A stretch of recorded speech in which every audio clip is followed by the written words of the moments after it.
77 000 entreprises interrogées, plus de 21 000 réponses. C'est sur cette base que le Pôle emploi publie son enquête sur les besoins en main-d'œuvre en Midi-Pyrénées. La Haute-Garonne concentre près de 40% des besoins de toute la région.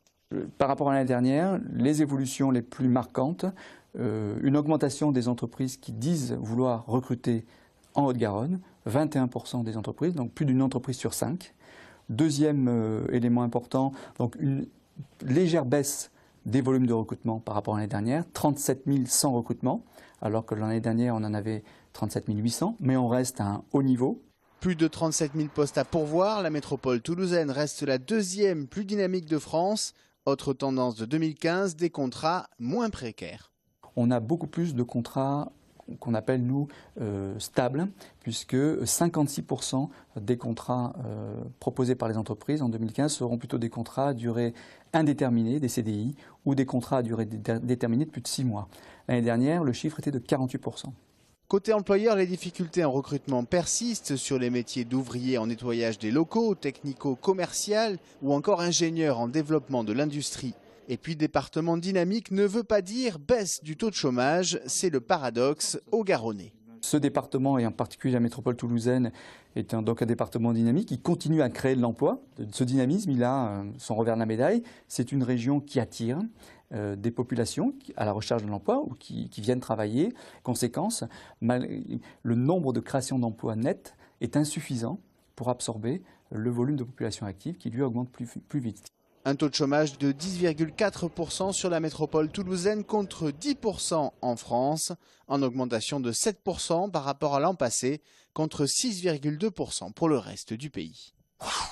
2014, une bonne année pour la douane de Midi-Pyrénées. Les douaniers ont saisi 500 kg de cannabis, soit une augmentation de 176% par rapport à 2013, et 3,5 tonnes de tabac, c'est plus 75% là encore par rapport à 2013. Lutter contre la fraude, c'est protéger le consommateur. 16 000 articles de contrefaçon, près de 7 300 jouets et 16 000 médicaments non conformes aux normes, provenant pour la grande majorité de Chine, ont été saisis dans le fret aérien par le bureau des douanes de Blagnac. La corrélation entre l'augmentation des saisies, elle est difficile à faire avec une augmentation du trafic. Je pense que ce sont des méthodes de travail, une présence plus forte et soutenue sur le terrain qui nous permettent d'aboutir à ces résultats. Sur la quarantaine de directions des douanes en France, celle de Midi-Pyrénées se situe dans les 20 premières en termes de résultats de saisie de tabac et stupéfiants, les trafics étant moins importants dans notre région. Si on fait référence aux produits stupéfiants,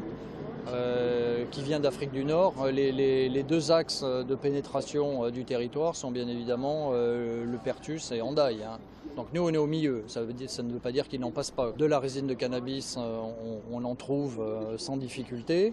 Et rappelez-vous, il y a 2-3 mois de ça, les services de gendarmerie, en liaison d'ailleurs avec les services douaniers, le service national de la douane judiciaire, ont intercepté sur Toulouse un chargement d'1,2 tonne de résine de cannabis qui devait bien évidemment servir à ravitailler les consommateurs de la région. La direction des douanes de Midi-Pyrénées, frontalière avec l'Andorre et avec l'Espagne, est particulièrement concernée par les trafics de tabac et de cigarettes. À Toulouse, un paquet sur 4 n'est pas acheté chez un buraliste. C'est dans les poids lourds que se font l'essentiel des saisies dans notre région. Et parmi les outils dont disposent les douanes, il y a le camion scanner. Il n'en existe qu'4 en France. En 2 minutes, la cargaison du camion est identifiée. Un gain de temps en termes d'investigation.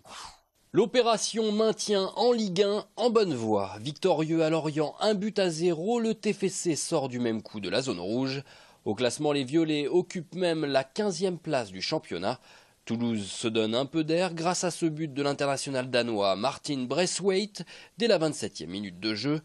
Pour la petite histoire, le numéro 9 du TFC était devenu papa d'un petit Roméo la veille de la rencontre. C'est ce qui s'appelle un week-end marquant dans la vie d'un homme. Pour autant, cette victoire n'assure pas le maintien aux joueurs de Dominique Arribagé. Le plus dur reste à venir, dixit l'entraîneur. Les 5 dernières journées promettent d'être stressantes. La réception de Nantes, un déplacement à Monaco, la réception de Lille, un déplacement à Guingamp, pour enfin conclure au Stadium face à Nice. Le chemin est encore long, mais le Toulouse Football Club semble connaître le bon chemin pour se maintenir en Ligue 1.